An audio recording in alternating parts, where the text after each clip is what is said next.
أعوذ بالله من الشيطان الرجيم. بسم الله الرحمن الرحيم.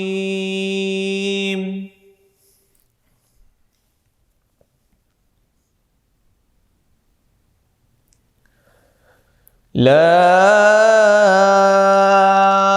أقسم بهذا البلد وأنت حل بهذا البلد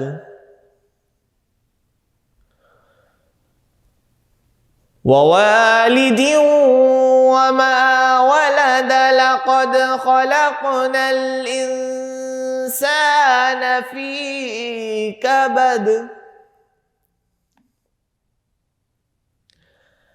أيحسب أن لن يقدر عليه أحد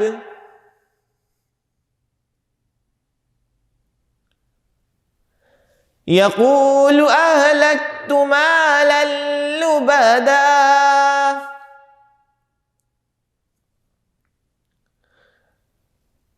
يقول أهلكت مالا لبدا أيحسب أن لم يره أحد ألم نجعل له عينين ولسانا وشفتين وهديناه النجدين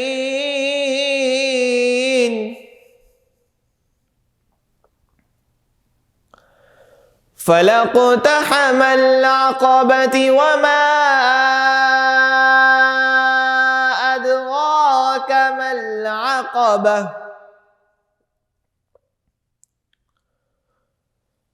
فك رقبة أو إطعام في يوم ذي مسغبة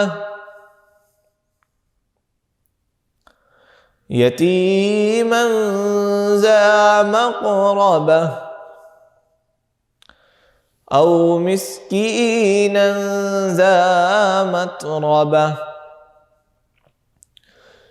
ثم كان من الذين آمنوا وتواصوا بالصبر وتواصوا بالمرحمة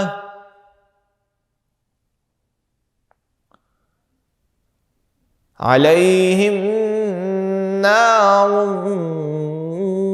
مؤصدة صدق اللہ العظیم. مجھے اس شہر کی قسم جبکہ تم اس شہر میں تشریف فرما ہو، اور باپ کی قسم اور اس کی اولاد کی، یقیناً بے شک ہم نے آدمی کو مشقت میں رہتا پیدا کیا. کیا آدمی یہ سمجھتا ہے کہ ہرگز اس پر کوئی قدرت نہیں پائے گا؟ کہتا ہے کہ میں نے ڈھیروں مال ختم کر دیا. کیا آدمی یہ سمجھتا ہے کہ اسے کسی نے نہ دیکھا؟ کیا ہم نے اس کی 2 آنکھیں نہ بنائیں اور 1 زبان اور 2 ہونٹ، اور ہم نے اسے 2 راستے دکھائے؟ پھر بغیر سوچے سمجھے کیوں نہ گھاٹی میں کود پڑا؟ اور تجھے کیا معلوم کہ وہ گھاٹی کیا ہے؟ کسی بندے کی گردن چھڑانا، یا بھوک کے دن میں کھانا دینا رشتہ دار یتیم کو، یا خاک نشین مسکین کو. پھر یہ ان میں سے ہو جو ایمان لائے اور انہوں نے آپس میں صبر کی نصیحتیں کی اور آپس میں مہربانی کی تاکید کی. یہی لوگ دائیں طرف والے ہیں، اور جنہوں نے ہماری آیتوں کے ساتھ کفر کیا وہی بائیں طرف والے ہیں. ان پر ہر طرف سے بند کی ہوئی آگ ہوگی. نہایت خلوص، ادب، احترام، عزت اور محبت کے ساتھ انعام رمضان سے حسن احمد کا السلام علیکم. ناظرین، الحمدللہ آج ہم اپنی 4تھی سحر کرنے جا رہے ہیں. ماشاءاللہ الحمدللہ اللہ کا کرم ہے کہ جس رب نے ہمیں ان نعمتوں سے نوازا اور یہ ماہ مبارک تیزی کے ساتھ اپنی منزل پر روانہ ہے، اور یہ برکتوں رحمتوں کا مہینہ، رحمت کا عشرہ چل رہا ہے، اور یہ برکتوں رحمتوں کا مہینے کے ساتھ یہ مہینہ پورے مہینوں کا سردار ہے.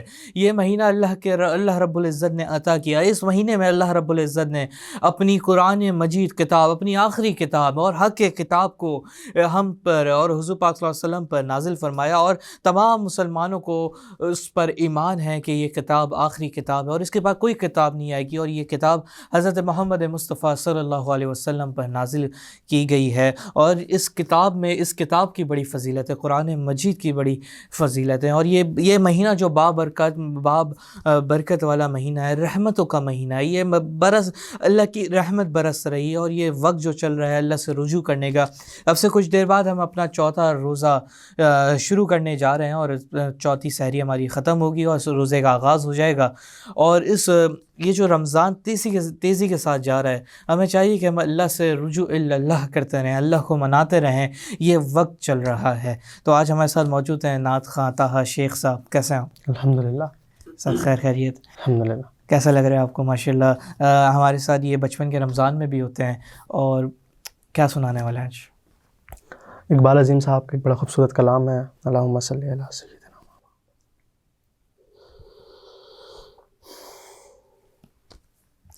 سوز دل چاہیے، کیا بات، چشم نم چاہیے، سوز دل چاہیے، چشم نم چاہیے، اور شوق طلب معتبر چاہیے. سبحان اللہ. سوز دل چاہیے، چشم نم چاہیے، اور شوق طلب معتبر چاہیے. کیا بات، ہوں میسر مدینے کی گلیاں گر، ہوں میسر مدینے کی گلیاں گر، آنکھ کافی نہیں ہے نظر چاہیے. سبحان اللہ. ان کی محفل کے آداب کچھ اور ہیں، لب کشائی کی جرت مناسب نہیں. ان کی محفل کے آداب کچھ اور ہیں، لب کشائی کی جرت مناسب نہیں. ان کی سرکار میں التجا کے لیے، ان کی سرکار میں التجا کے لیے، جنبش لب نہیں چشم تر چاہیے. سوز دل چاہیے، چشم نم چاہیے، اور شوق طلب معتبر چاہیے. کیا بات ہے، سبحان اللہ. اپنی روداد غم میں سناؤں کسے، میرے دکھ کو کوئی اور سمجھے گا کیا. اپنی روداد غم میں سناؤں کسے، میرے دکھ کو کوئی اور سمجھے گا کیا. جس کی خاک قدم بھی ہے خاک شفا، جس کی خاک قدم بھی ہے خاک شفا، میرے زخموں کو وہ چارہ گر چاہیے. سوز دل چاہیے، چشم نم چاہیے، اور شوق طلب معتبر چاہیے. سبحان اللہ. میں گدائے در شاہ کونین ہوں، شیش محلوں کی مجھ کو تمنا نہیں. میں گدائے در شاہ کونین ہوں، شیش محلوں کی مجھ کو تمنا نہیں. ہو میسر زمیں پہ کی زیر کیا زمین، کہنے، ہو میسر زمیں پر کی زیر زمین، مجھ کو طیبہ میں ایک اپنا کیا گھر کہنا، چاہیے، سبحان اللہ۔ سوز دل چاہیے، چشم نم چاہیے، اور شوق طلب معتبر چاہیے۔ سبحان اللہ۔ مدحت شاہ کون و مکان کے لیے، صرف لفظ و بیاں کا سہارا نہ لو، مدحت سرور شاہ کونین کو، صرف لفظ و بیاں کا سہارا نہ لو، فن شعری ہے اقبال اپنی جگہ، فن شعری ہے اقبال اپنی جگہ، نعت کہنے کو خون کیا جگر کہنے، واہ واہ چاہیے، واہ واہ۔ سوز دل چاہیے، چشم نم چاہیے، اور شوق طلب معتبر چاہیے۔ سبحان اللہ، ماشاء اللہ۔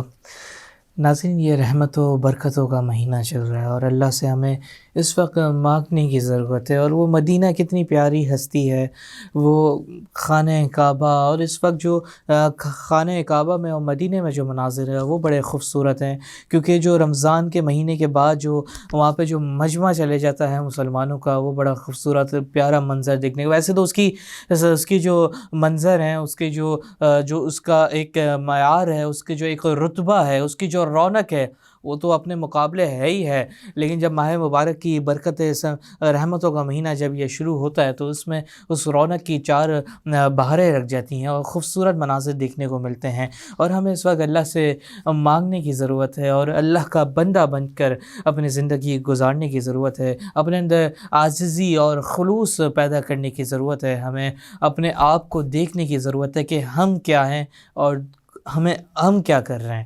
تو یہاں وقت ہوا ایک چھوٹے سے بریک کے بعد آتے ہیں۔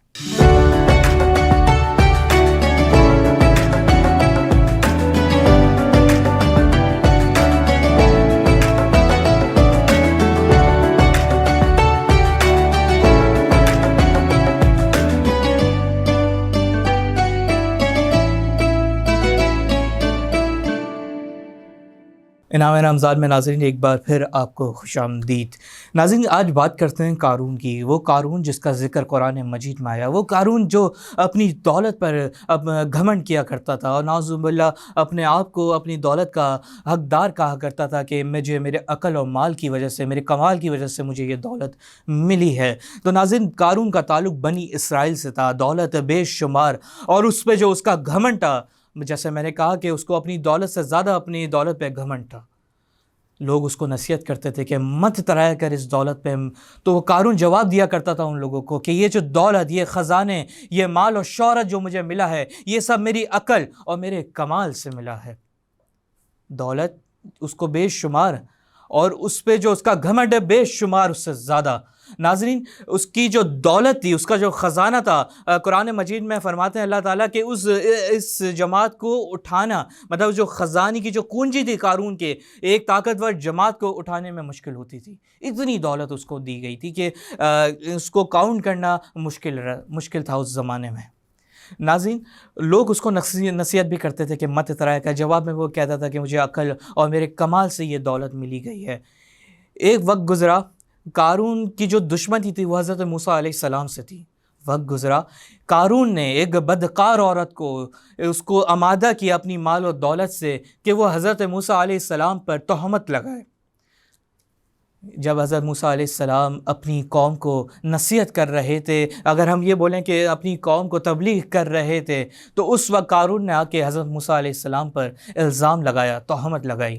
وہ اللہ کے نبی پہ تہمت جب اس نے لگائی تو اللہ کے نبی نے اس کو کہا، اللہ کا غضب بتا کر اس کو حوالہ دیا اللہ کے غضب کا، کہ خدا کی قسم جہنم واجب ہو جائے گی کہ تم نے کس کے کہنے پہ یہ عمل کیا ہے، کس کے کہنے پہ؟ اور حضرت موسیٰ علیہ السلام کی جو تبلیغ تھی، جو حضرت موسیٰ علیہ السلام نے اس کو نصیحت کی، اور اس کے اللہ نے اس کے دل میں ایسی روحانیت پیدا کی کہ اس نے بھرے مجمع میں سچ بولا کہ قارون نے مجھے اپنی دولت اور مال کے ساتھ مجھے آمادہ کیا تھا اس بات پر کہ میں حضرت موسیٰ علیہ السلام پہ الزام لگاؤں۔ ناظرین، جب حضرت موسیٰ علیہ السلام ایک دفعہ اپنی قوم کو نصیحت کر رہے تھے تو وہاں سے قارون کا ایک عالی شان لشکر نکلا، جو اس کے ساتھ جو اس کے حواری تھے، جو اس کے ساتھ جو اگر آج کی لینگویج میں، آج کی زبان میں بولا جائے، جو اس کا پروٹوکول تھا، لوگ دیکھ کر حسرت و حیرت کرتے تھے اور کر رہے تھے۔ اور یہاں پہ غور کریے گا کہ قارون کا لشکر نکلا ہے، لوگ جو دیکھ رہے ہیں، جو اس کے دیکھنے والے تھے، جو حضرت موسیٰ علیہ السلام کے ساتھ کھڑے ہوئے تھے، جو حضرت موسیٰ علیہ السلام کے ماننے والے تھے، اور عام لوگ بھی سب اس کے لشکر کو دیکھ کے حسرت کر رہے تھے کہ قارون کا کیا نصیب ہے، ایسا مال ہمیں بھی ملے، کاش ہمیں بھی ایسا مال ملتا۔ لوگ حسرت کر رہے تھے۔ جب حضرت موسیٰ علیہ السلام، آگے بڑھتے ہیں، اس کو تھوڑا سمیٹتے ہیں۔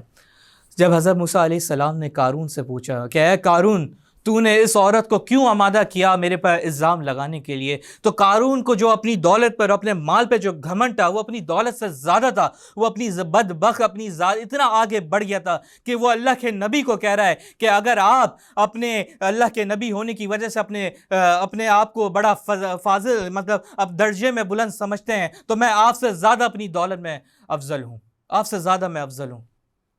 بدبخت، اس کی قسمت ماری گئی تھی کہ وہ اللہ کے نبی کو کہہ رہا ہے کہ میں آپ سے زیادہ معاذ اللہ میں افضل ہوں۔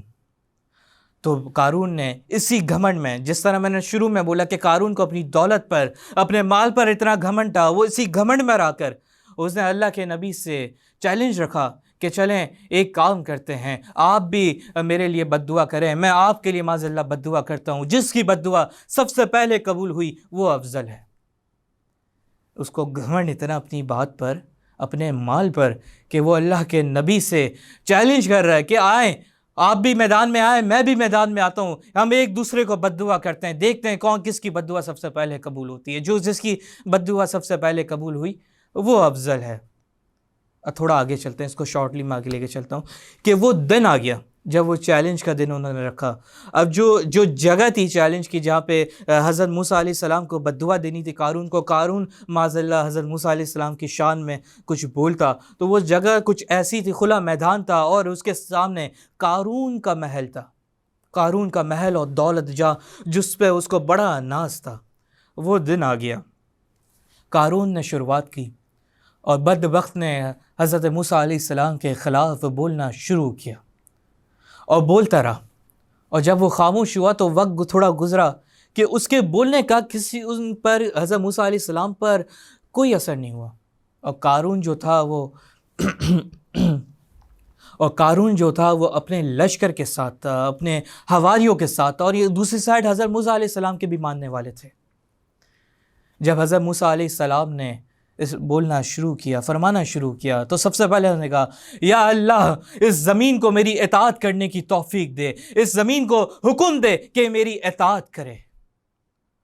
لوگ حیران، حضرت موسیٰ علیہ السلام کے جو چاہنے والے تو وہ حیران ہو گئے کہ یہ موسیٰ کیا بول رہے ہیں، زمین اللہ سے مانگ رہے ہیں کہ زمین حضرت موسیٰ کی اطاعت کرے۔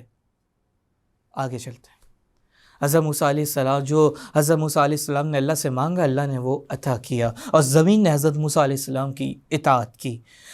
جب حضرت موسیٰ علیہ السلام نے زمین کو حکم دیا کہ اے زمین قارون کو اور اس کی فوج کو جکڑ لے، لوگ پھر سے حیران ہوئے کہ یہ، کیونکہ حضرت موسیٰ علیہ السلام کے جو ماننے والے تو ان کے ساتھ کھڑے تھے، کہ یہ موسیٰ کیا بول رہے ہیں، پہلے اللہ کو حکم دے رہے ہیں کہ اطاعت، مجھے حکم دے کہ زمین میری اطاعت کرے، اب آپ زمین کو حکم دے رہے ہیں کہ زمین قارون اور اس کی فوج کو جکڑ لے، کیا بول رہے ہیں یہ؟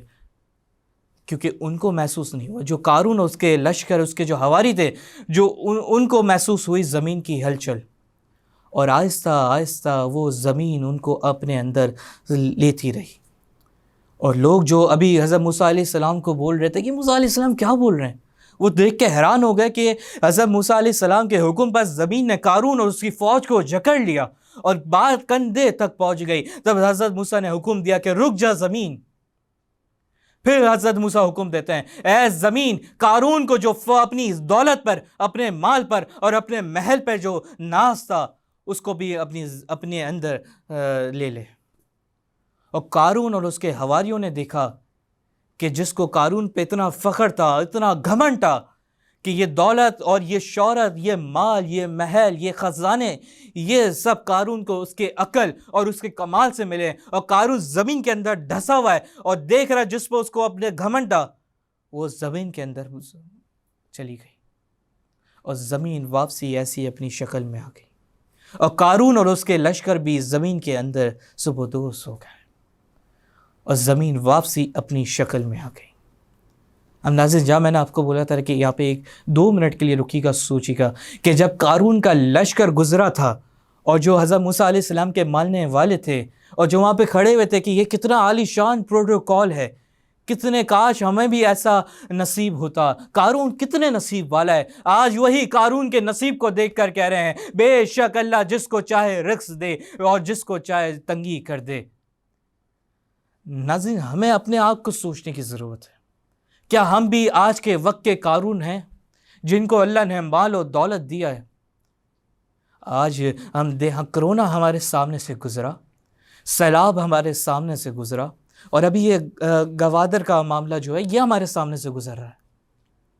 کیا ہم بھی اپنے اس وقت کے قارون ہیں یا نہیں؟ یہ فیصلہ ہمیں کرنا ہے، کیونکہ قرآن مجید میں صاف صاف بتا دیا گیا ہے، صاف صاف اس کا حشر بتا دیا گیا ہے۔ جو اترائے گا، جو گھمنڈ کرے گا اللہ کی دی ہوئی چیز پر، اللہ کی دی ہوئی نعمت پر، پھر اللہ اس کو ویسے ہی ذلیل و رسوا کرتا ہے۔ تو آج ہمیں سوچنے کی ضرورت ہے اور سمجھنے کی ضرورت ہے کہ ہم کدھر ہیں۔ آج اسی کے ساتھ حسن احمد کو دیجیے اجازت، انشاءاللہ زندگی رہی تو آپ سے افطار میں ملاقات ہوگی۔ اپنا خیال رکھیے گا، دعاؤں میں یاد رکھیے گا۔ اللہ حافظ۔